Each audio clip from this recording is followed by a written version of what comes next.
నేను శైలజ సినిమాతో crazy heroine image సంపాదించుకుంది కీర్తి సురేష్. ఆ సినిమాలో ఆమె నటనకు మంచి ప్రశంసలు లభించాయి.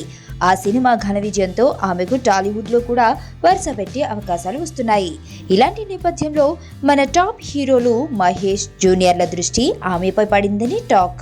తాను నటించబోయే సినిమా స్క్రిప్ట్ ని తనకు పూర్తిగా ముందు వినిపించాలని దర్శకులకు ఈమె సూచిస్తోందని టాక్. కేవలం తన క్యారెక్టర్ వరకే చెప్తే కుదరదని, తనకు సినిమా కథ పూర్తిగా తెలియాలని, అలాగే సినిమా కొద్దిపాటి రొమాంటిక్ సీన్స్ ఉన్నా వెంటనే నో చెప్పేస్తోందని అంటున్నారు.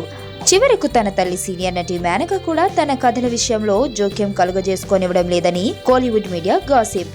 అంతేకాదు, కథలు వినేటప్పుడు సోలోగా తానే వింటుందని అంటున్నారు. అయితే కీర్తి సురేష్ కు టాలీవుడ్ లో ఇటువంటి పరిస్థితి కొనసాగుతుంటే కోలీవుడ్ లో మాత్రం భారీ ఆఫర్లు వస్తున్నాయి. వినబడుతున్న వార్తల ప్రకారం హీరో విజయ్ పక్కన అతని 60వ చిత్రంలో కీర్తి ఓకే అయినట్లు టాక్. ఒకవైపు గ్లామర్ బ్యూటీలు మహేష్ జూనియర్ సినిమాల గురించి ఎదురు చూస్తూ ఉంటే, కీర్తి సురేష్ ఇలాంటి షాక్ ఇవ్వడం అందరినీ ఆశ్చర్యపరుస్తోంది. నా కూతుర్ని కిడ్నాప్ చేశారు రిషి. కూతురి వెతికి పెట్టగలవా? ఎవరినో పెళ్లి చేసుకొని వెళ్ళిపోయింది. ఇప్పుడు వాళ్ళ కూతురు కిడ్నాప్ అయితే నీకేంట్రా? 2 months బ్యాక్ ఒక చిన్నపిల్ల కిడ్నాప్ అయిందండి.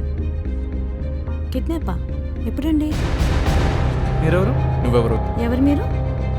ఎక్కడో అమెరికా నుంచి వచ్చి